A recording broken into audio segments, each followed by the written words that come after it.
It's a privilege to welcome you to today's breakfast, hosted by AUM's Civil Rights and Civic Virtue Society. Today's event is the first in a series of speakers that we will be hosting throughout the next 3 years. And this speaker series is one of the activities funded by a generous grant from the John Templeton Foundation. The grant's titled From Civil Rights to Civic Virtue, Forming Character Through Community. The mission of the Civil Rights and Civic Virtue Society is to foster civic identity, commitment, and civic-mindedness through community-engaged learning opportunities. Toward this end, the speaker series provides a forum for us to host individuals who've distinguished themselves through their lives of service within the community. Today's speaker is one such individual, recently recognized by Leadership Montgomery with the 2022 Unity Award. Before I introduce Pastor Richard Williams, I want to take a few minutes to talk about the work of the grant and just to give a broader sense for the scope of the work and what we're trying to accomplish through this grant, and then I'll introduce him. So first, the grant, as you see on the slide, is titled From Civil Rights to Civic Virtue, Forming Character Through Community, and you can get a clearer sense for the purposes and the scope of the grant by focusing on the component parts of the title. So first, From Civil Rights to Civic Virtue. One of the central goals of this grant is to increase civil rights literacy through a deepened understanding of Montgomery, the civil rights movement, and the individual heroes who work to pursue justice in our local area. That work is ongoing, and many continue to seek remedies for the long-term impacts of structural injustice. Our local community serves as a unique place for community-engaged learning, where we and our campus community can learn from and with those who are already invested in the work of pursuing justice. This brings me to the next part of the title, Civic Virtue. Virtues are excellences of character. They're personal traits deeply entrenched that dispose a person to feel and to act and to think well across a wide range of circumstances. One of the central assumptions of this grant is that the civil rights movement provides numerous examples of civic virtue in action.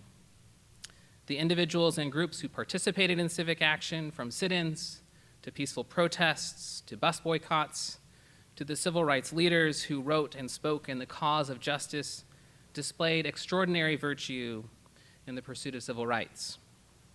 These exemplars offer portraits for how we can participate in our communities well as we engage with fellow citizens in the pursuit of justice. The focal virtues of our project are justice, courage, hope, perseverance, and solidarity. As virtues, they enable us individually to work together and to commit to valuable civic goals. So this grant seeks to increase understanding of civil rights and civic virtue by embedding us deeply within our local spaces. This brings me to the latter half of the title, Forming Character Through Community. The overarching goal of our project is not just understanding. That's a valuable goal in and of itself, but we want to achieve more. Our aim is to engage our campus community in activities that foster a deep sense of civic identity, commitment, civic action, and civic-mindedness. As more of the project unfolds, the campus community will have opportunity to serve within our city through structured forms of civic engagement. We'll have opportunities to reflect together on common readings and to discuss together what it means to live well together as citizens. These practices are designed to provide space for thoughtful reflection on the lives of exemplars, to create good habits of civic engagement, and to encourage the development of lifelong commitments to serving our cities well. We believe that learning is a deeply social practice. We learn with and because of others, and for this reason, the formation of character is a social endeavor. We want our campus community to benefit from the wisdom within our local communities. We want porous boundaries moving outward into the city to learn and work with those already engaged in the pursuits of justice, and we want to invite others into our spaces where we can benefit from their wisdom. So that's an overarching 30,000-foot view of the purposes of the grant, and it also provides a good foundation to introduce today's speaker. Pastor Richard Williams has recently been recognized by the Montgomery Advertiser as a local hero, a living exemplar. He's recently honored by Leadership Montgomery with the Unity Award, an award that recognizes individuals for collaborations that, quote, build bridges, foster understanding, and enhance the river region community. One of the primary reasons he was recognized by the Leadership Montgomery is because of his work as founder and executive director of the Beacon Center, a ministry of the Metropolitan United Methodist Church in the Red Trust community in Montgomery. This center houses more than 30 social services, from counseling to a full-service food pantry, to GED and literacy programs, to community health advocacy, to advocacy within the district court systems, and much more. The scope of their programs and impact is remarkable. Pastor Williams notes that, quote, the Beacon Center exists to remove barriers so our neighbors can have a better life. It's a mission that grounds all their work. I could spend a great deal of time describing the work they're doing, but I think it's better for you to hear from Pastor Williams. We've asked him to come today to describe his work and in the process to discuss influences that drew him into this work in Montgomery, the challenges he's faced, and the ways in which he's sought to address those challenges.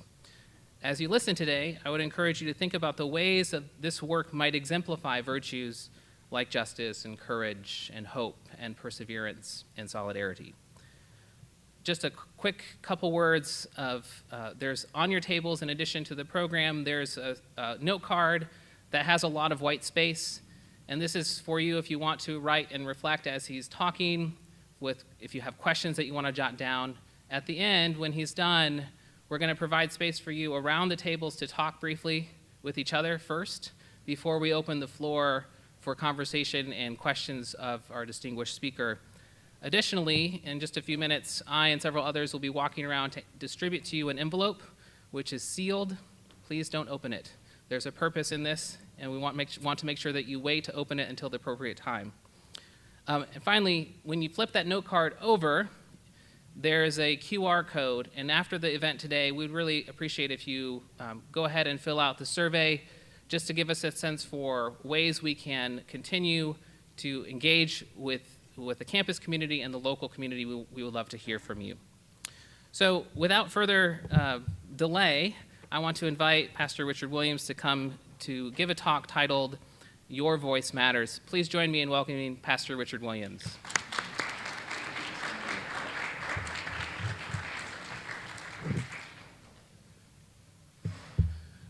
Good morning. I first want to say this is an amazing 8 a.m. crowd, isn't it? Clap it up for yourselves. You're here. You're here. And one thing that I've learned is that at 8 o'clock in the morning, I started reflecting on how I could prepare for this time. And I thought about my 8 a.m. classes in space when I was at Morehouse. And it was a struggle, right? It was a struggle and a journey. And so I normally would get to class sometimes at about 8:03. And at that time, the professors would lock the door, and we would have to stand on the outside of the door. I know they don't do that here, but you'd have to stand on the outside of the door until break. That was at 8:15 for some reason, for the professor then to open the door to let you in. So, so grateful for your presence and to be here. I also want to thank this entire leadership team for thinking enough of me to be able to share part of our story and part of the work that I feel called to and that we're able to co-labor with. And I would not be here standing if there wasn't for a great community called Metropolitan United Methodist Church that allows me to serve as pastor, right, and not as the puppet. And so I see a few of the members that are here. They're back there, and I'm super thankful. Maddie Baker and Ron Ashley, they're two amazing leaders that have really undergirded our work and that has supported us in this journey. So what I'm going to do is, our talk is called Your Voice Matters. And if before you go to sleep or you become very distracted, I just want to give you like the one sentence to make sure that you get it. And that is that we all have a voice. I really believe in my mind and in my heart that we all have a voice, and that voice matters. Not it's okay, it's tolerated, but that voice matters in such a way that if you use that voice, change can happen. And for those who are like me as well, you're probably going to soon say, what's the purpose of this envelope? Well, it's to help you along your way. So what I would like is as you get your envelope, just sit it right in front of you. And don't worry, we're going to get to a point, and I'm going to talk about the envelope. Because I'm a good Methodist, I love to give gifts, right? And so I wanted to make sure that I actually gave you something. Don't worry, it's worth a whole, don't worry, we'll get to it. All right. So one of the spaces that I think is really significantly important in this work, I like to base our work in particular quotes that helps to guide me. And I'll try to use these quotes to connect to the narrative. I do know we have some professors at different things, and so I wanted to make sure that I hit all the different spaces. And so Howard Thurman has a quote that says, "Community cannot for long feed on itself. It can only flourish with the coming of others from beyond, their unknown and undiscovered brothers." Interesting enough, I'm from Moncks Corner, South Carolina. I grew up in a stereotypical, they would say, a trauma-informed experience, single-parent home. At age 7, my mother was diagnosed with cancer, and it was a rough ride. To be honest with you, I didn't know that we were actually considered poor until the day after high school graduation, and I went over to Morehouse to start a pre-freshman summer program, and I saw everyone's luggage, okay? And I saw what they were moving in, and I saw what I moved in, and I was like, whoa, where did they get one of those from? You know, like those refrigerators that have like a freezer and a refrigerator section, like 2 doors? Yeah, okay. We'll catch that later. Miss Maddie, this is a rough crowd. And so I really didn't have that particular context, but I was always very thankful for my upbringing. Grew up having a church community that I believed that was really informative. They were supportive. They were always encouraging. They were always saying like, hey, show me your report card. Why did you get that C? I was like, do you know that teacher? I mean, we were having these type of experiences. Was always very thankful for those experiences, and even so much so, always believed that I needed to do community service. Community service was something that Mom always said that we needed to have a perspective because there was always someone that was worse than where we were. So for a period of time, I answered for 1-800-SUICIDE, and to be honest, those were the best years of my life. Being able to answer the phone and talk to someone who literally had decided that they were going to end their life because of all of these different traumatic experiences.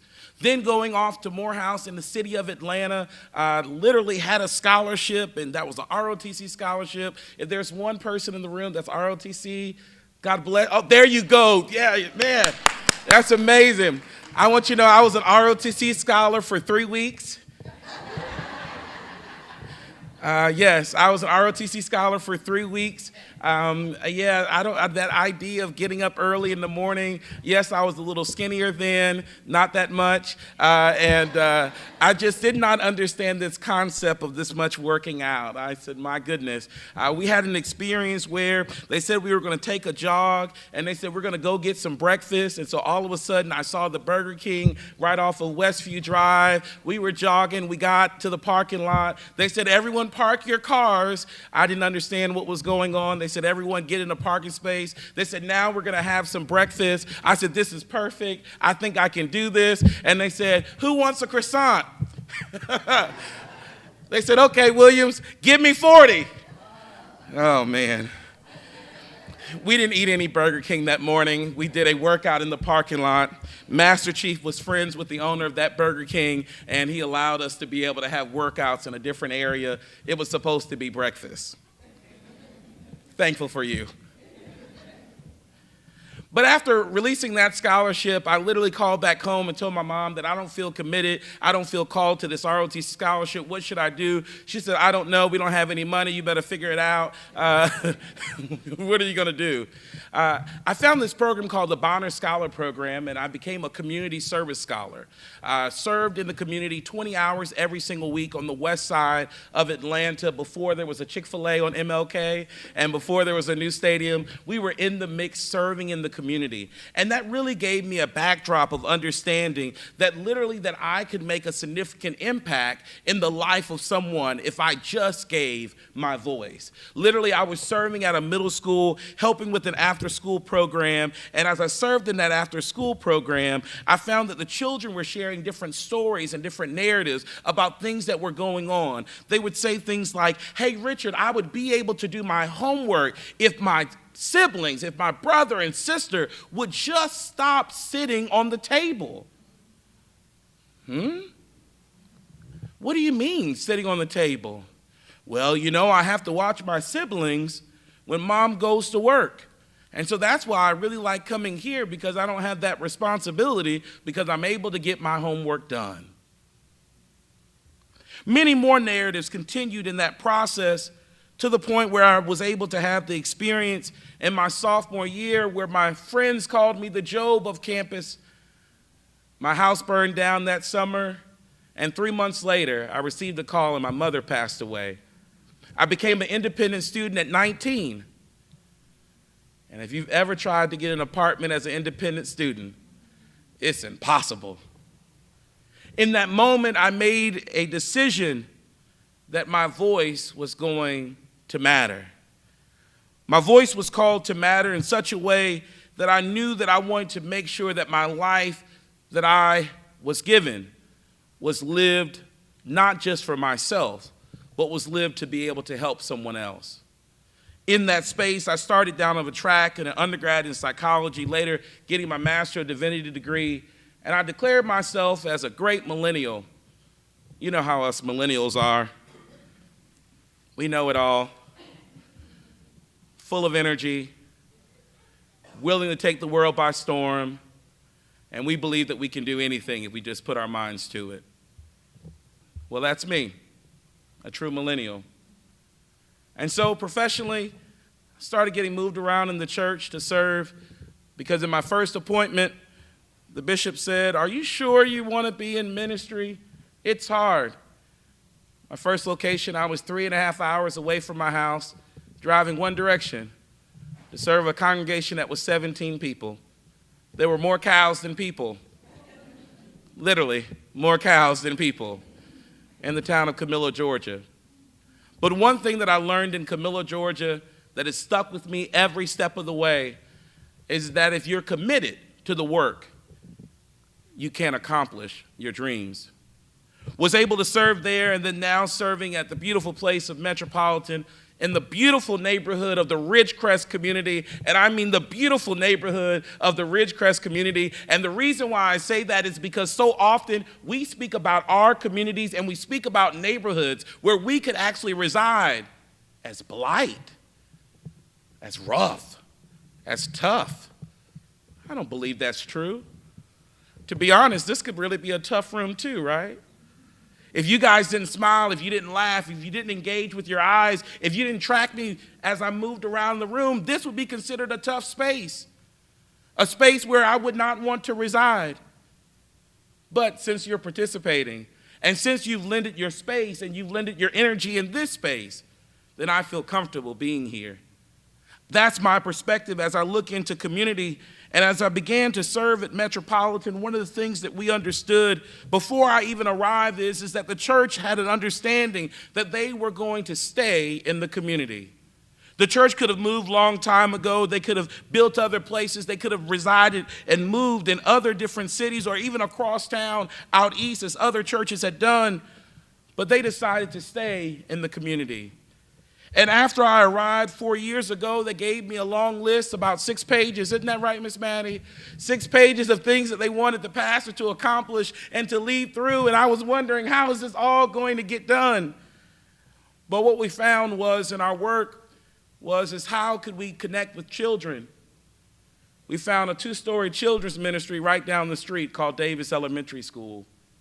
We started inside of Davis Elementary School not because we wanted to go there, but because the community, the neighbors said, this is where you need to be.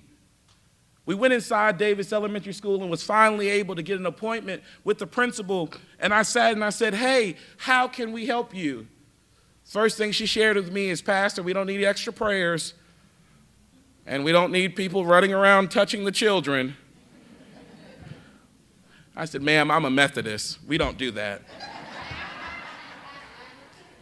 I don't know if she really understood what I meant by that, but we started our relationship on that tone.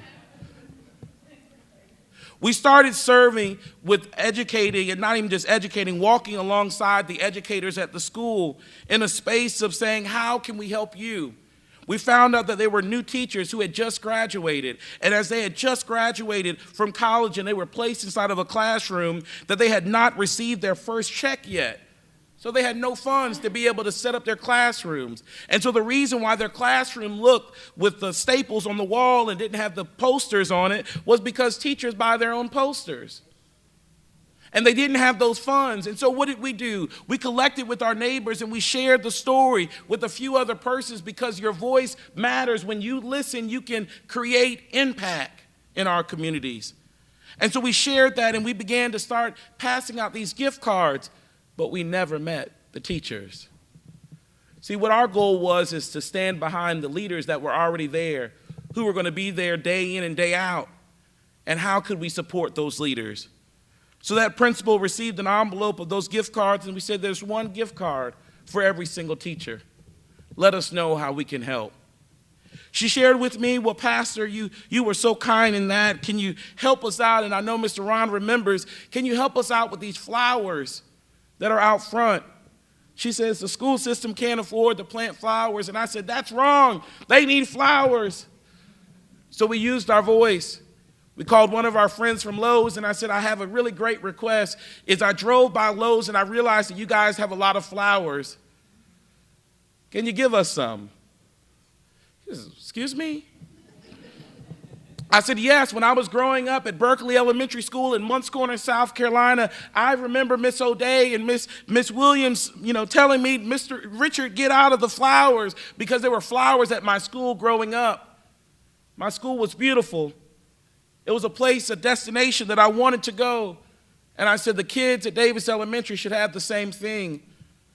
I don't know if he wanted me to be quiet or if he was just so moved by my story. Regardless of how it happened, he had literally loads of flowers for us to plant.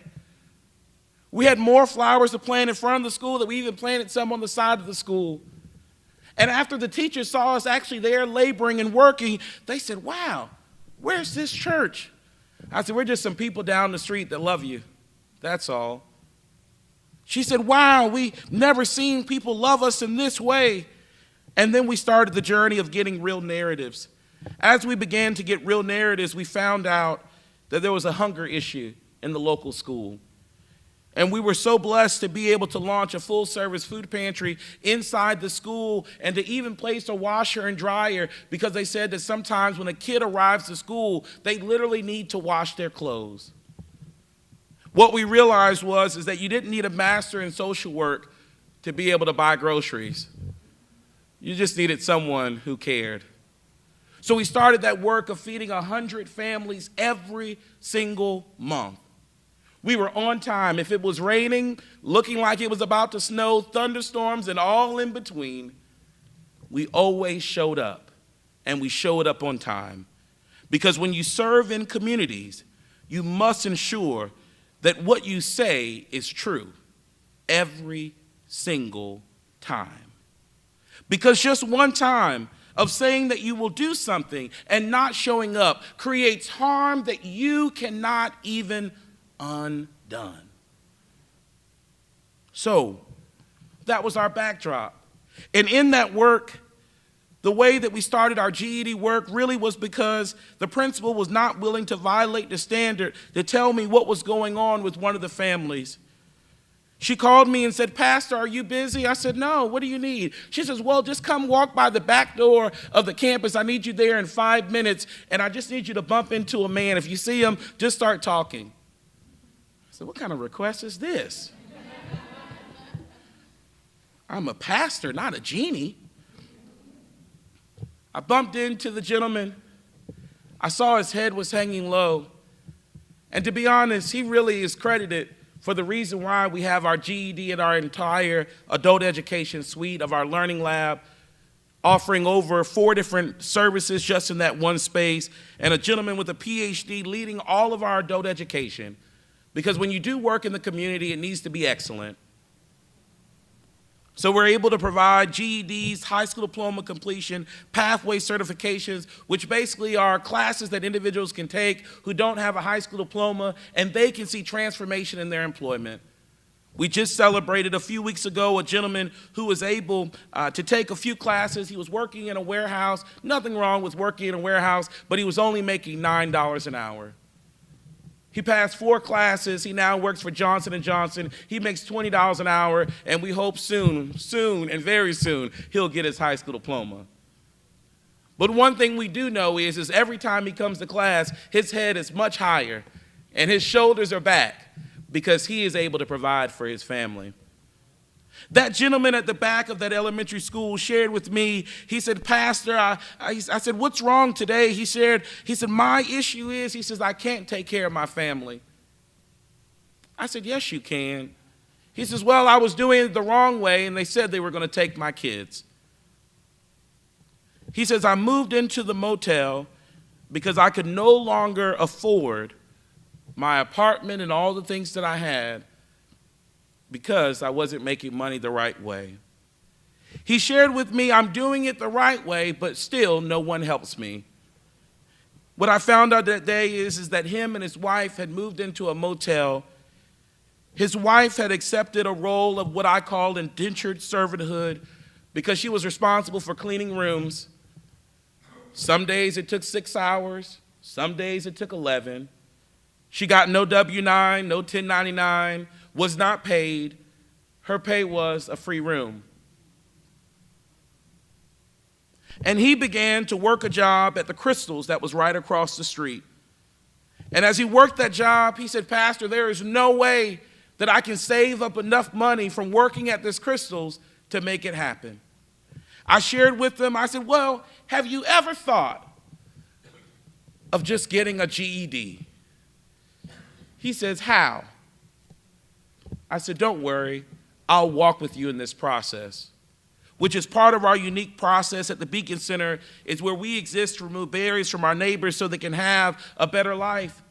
And so as we walked through that process, we found out that the nearest GED program, if you got on the bus, it took 45 minutes to get to a location that was 10 minutes away. And then the bus that he would need to return, his return trip would take almost an hour and 15 minutes. And with the life that he had been given and the decisions that he had made, he could not work to make the change that he wanted to see. Howard Thurman has another quote that says, what the world needs is to ask what makes you come alive and to go do it. Because what the world needs is people who have come alive. And what I believe is that we came alive in that moment by walking alongside with him. He was able to start the process of getting a GED because we realized that someone else needed to open up a center. There was nothing against all the other nonprofits that existed. We have over 2,000 in the city. If I'm honest, it's too many. 2,000, that's right. There's over 2,000 nonprofits that are in our city. With that type of amount of nonprofits that are in the city, I would think that we wouldn't have 60,000 individuals living in a city with over 200,000 individuals who are living in poverty. Something's wrong, community. Something's wrong when we have that many entities who say they're about and they're committed to making a change in our society, and we don't see the results. I shared at the table earlier that if you're doing great community work, no one measures it the same way as they would in this space. They just expect that you're in a tough area. And if you're in a tough area, you're doing great work. We challenge that at the Beacon Center by saying that we shouldn't just do good things, but we should do quality things and make sure that those things are making a significant impact in our society. Because of our work, we now are able to see that we can connect all of these different services under one roof, particularly at the Beacon Center. The Beacon Center is not about a church called Metropolitan calling itself big and grand, but it's about a church being committed to impacting our neighbors Monday through Sunday. You know, like the same way if there's any business majors that may be in the room, like any other business you would expect. You don't pay for utilities, carpet, and lights just for it to be on 1 hour a week, do you? That's not a good business decision. So we use realistic principles to be able to make the impact. And as we see the impact in the lives, what we find is that individuals are willing to make the change if the barrier can be removed. Individuals are willing to make the change if the barrier can be removed. And so now individuals are able to walk to the nearest GED, high school diploma completion program. If they can walk there, then that means the barrier of transportation, is removed. And if that barrier is removed, then that means that they can make that change. We just celebrated one young lady this past May who literally came to us and she was literally sleeping in her car. I was humbled today that one of the persons at the front desk said, "Pastor, someone wants to speak to you." And my response was, "Are they on the calendar? I mean, I have a schedule. I have to raise money. It's hard work." They said, "No, but Pastor, I think you need to talk with her." She shared with me, is it okay if she can park under one of our lights at night? And I shared with her immediately, we got a trustee in the room, I shared with her immediately that we do not have overnight parking and that she can't leave a car on our property. It's just not safe. She said, "Oh no, it'll be fine, I'll be in it." When she shared that story with me, I literally just crumbled inside. I thought about how so often we can become so busy and we can have our schedules and all of those different things and we can have our awards and accolades, but we can sometimes become disconnected with reality. In that moment when she shared about her staying in her car, I had to ask the question of why, and then I had to say, "Hey, just come on and sit down here in the office." What I'm proud to report is that there were individuals from the metropolitan community and our team of community ambassadors and social workers who are all on the team who walked with her every step of the way. And we went from sleeping in the car to staying in a shelter, from in a shelter to transitional housing, from transitional housing all the way to her own apartment. This past May, she walked across the stage at Trentham State Community College. She now works 40 hours a week. She provides for herself, and I'm proud to report today that she no longer receives any services from the Beacon Center. We are not there to capture pictures of individuals, to celebrate that we are, for some reason, we have awakened to the idea of helping our neighbor like we have been helped ourselves. That's why at the Beacon Center, we do not capture pictures of people that we're serving, because we don't expect them to be there long. We believe that they are leaders, and if the barrier of life is removed from them, then they can be who God has called them to be. Are we tracking well on time? So we have an envelope that I've given to each of you. I'm going to ask that you would grab your envelope.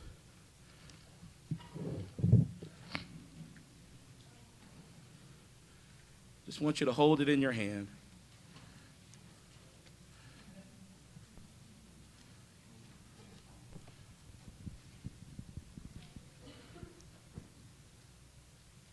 So I'm from Moncks Corner, South Carolina. So what my mother always shared, if someone gives you something, you say thank you, so you're welcome. Yeah. So you don't even know what you're like. You should be super excited because you're holding an envelope. Now, what's interesting enough is if I were to tell you that someone in the room right now is going to receive $1,000 from their envelope, would that change your experience? Would that change your feeling? Okay. What if I was to tell you right now that someone in the room, because of this envelope, was going to get $10,000? Would that change your experience? Well, don't worry. That's not going to happen. What's interesting enough is that this is a beautiful example of the work that we're called to do. It's just like this envelope. Now, you may believe right now that you know what's inside the envelope. Go ahead and see if you think you know what's inside the envelope. Don't open it. And because of your previous experiences in life, journeying through, you may believe that you know what's inside the envelope.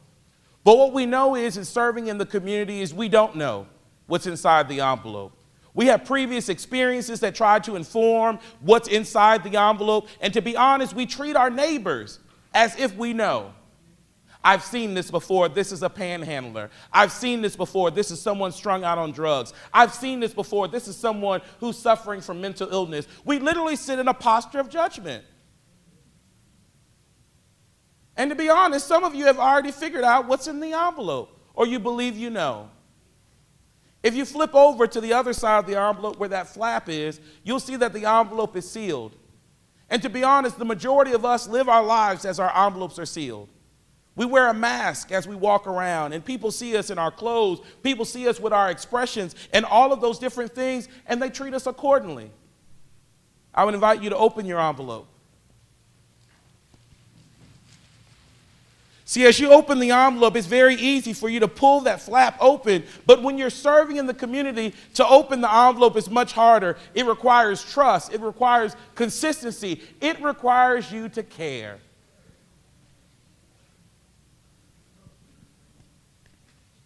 I don't hear any cheers, Aaron. See, to be honest with you, that's exactly what happens, and that's exactly the feeling that we teach our teams every single time. Is that when we're serving the community, the only difference is we cheer when we get to the rock. Do you know why we cheer when we get to the rock? It's because you really don't know the significance of the rock you're holding. See, if I was to tell you where that rock came from and what it's connected to, you would right now be ecstatic across the room. But because you do not know, everyone is content. No one knows the value of that rock. If I was to tell you that rock had been flown in from across seas, and that this is part of an historical site, you would treat this rock differently, wouldn't you? But what we do, and I know some would say, well, no, actually, it would still be a rock to me. That's not true. Because look at your clothes. We pick out different things, and we honor and we treasure different things. If you're married, you have a wedding ring. I mean, some of it just has a rock on there too. But because it has significance, it has value. We walk in the posture that everyone has that significant value. Today, as you hold the rock, this is really like the story and the lives that we are all called to serve. This is just a piece. What's the purpose of the rock? That's your job. Your voice matters.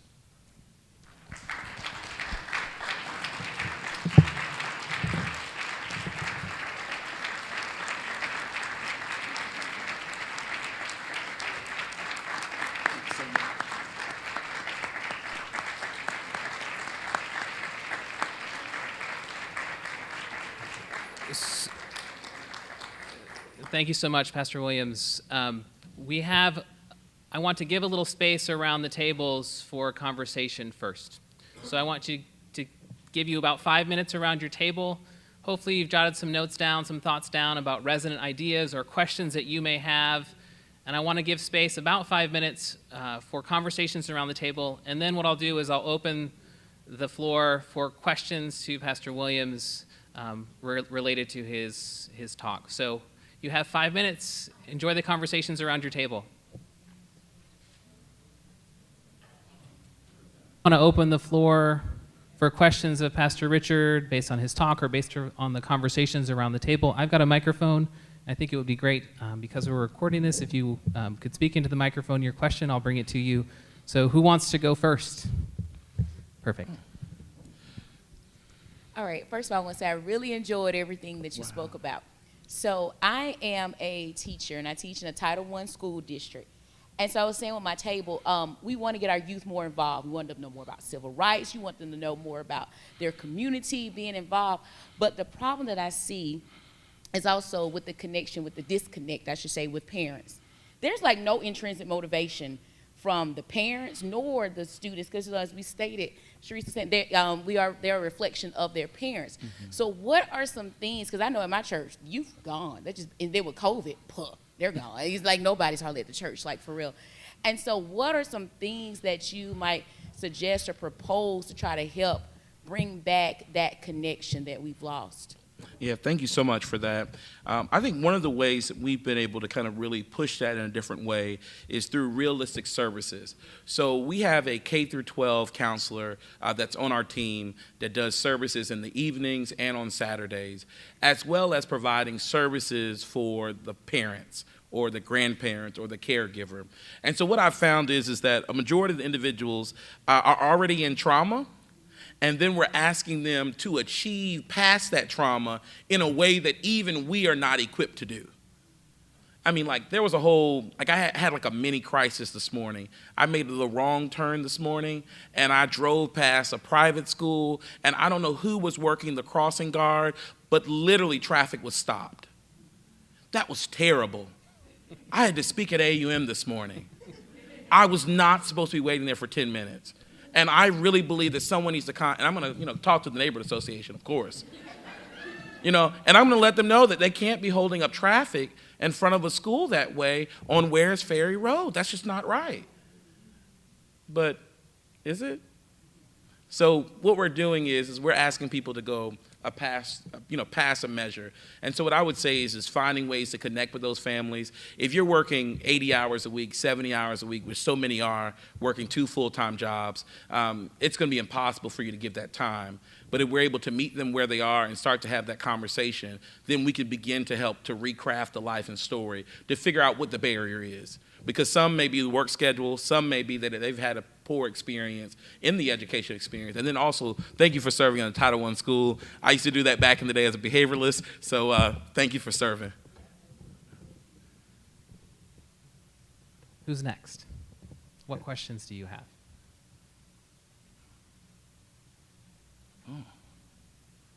Oh, there we go.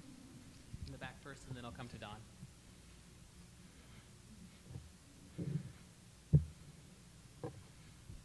Good morning. Good morning. My question to you is, I know that you came from like a country background where there's, more community.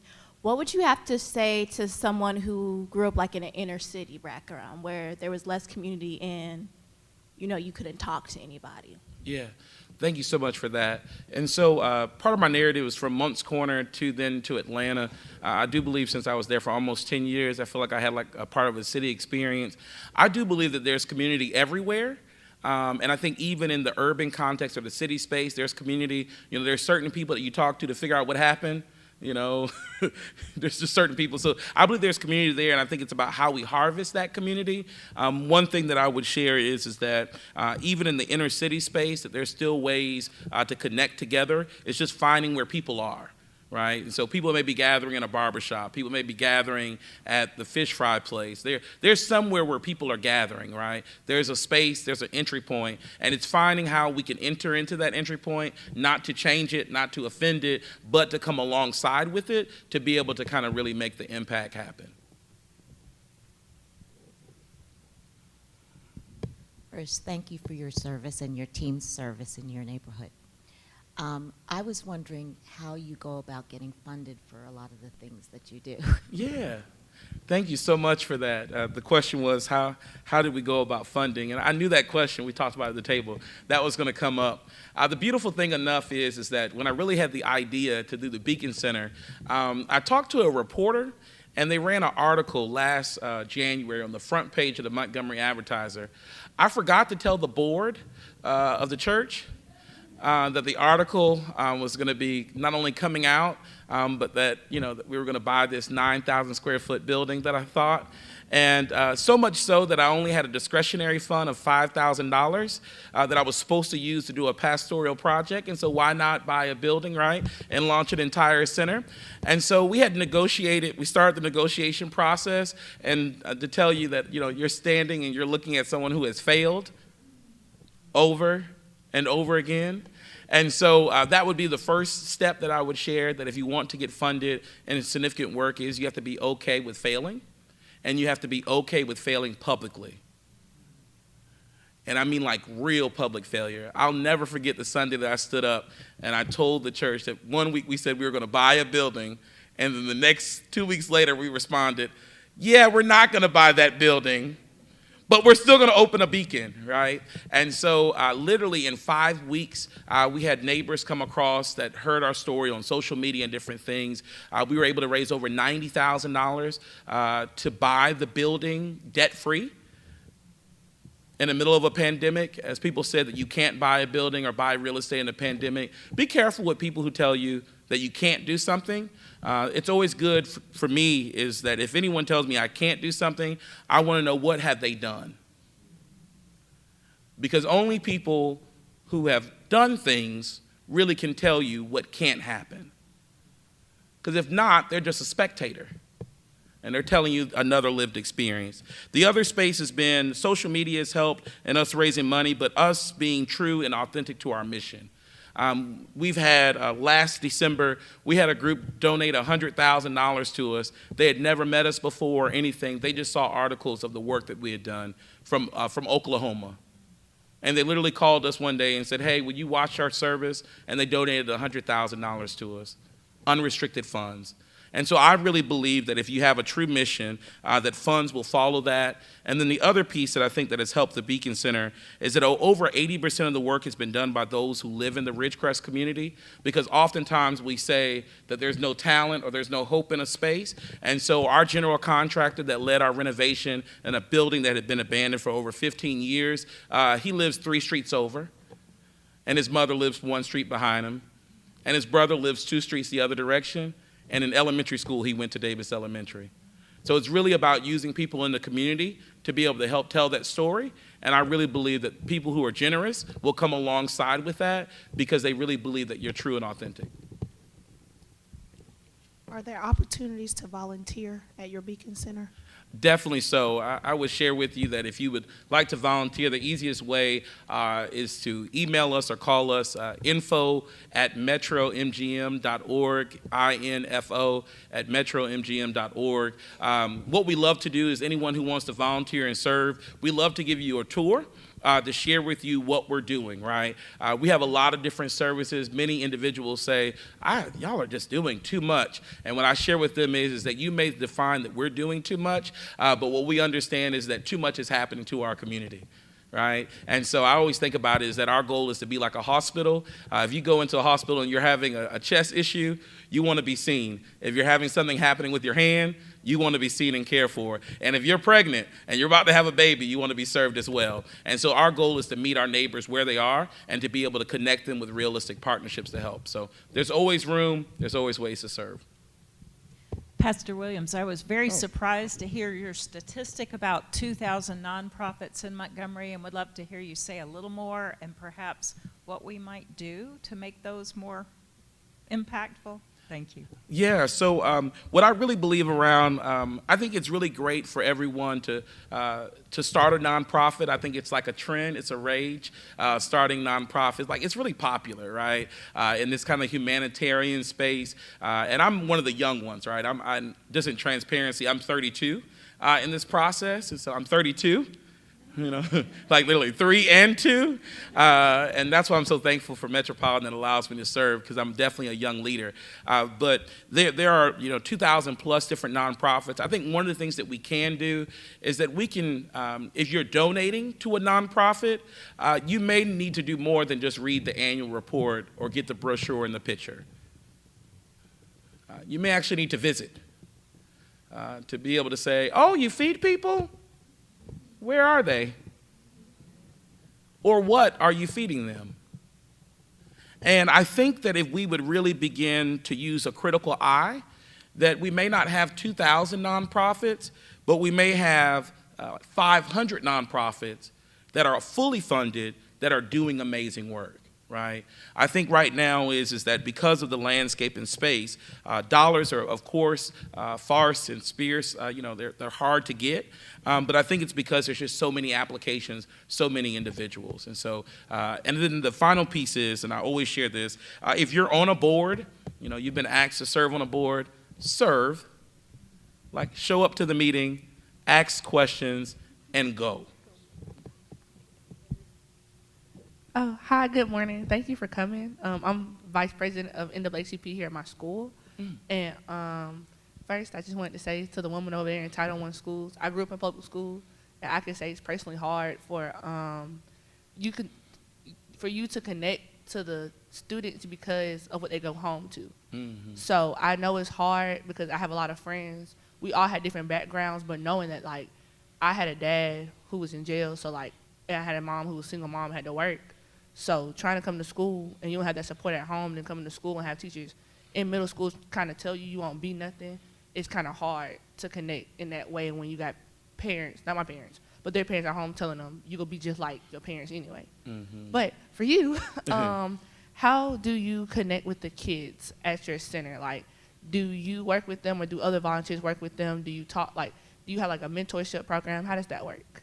Yeah, so part of our model is that we only try to create things ourselves that there's a void, right? And so we felt that there was a need in food, and so we have a full walk-in refrigerator, freezer, and our food pantry alone serves 19,000 households and moves 70 tons of food in 1 year.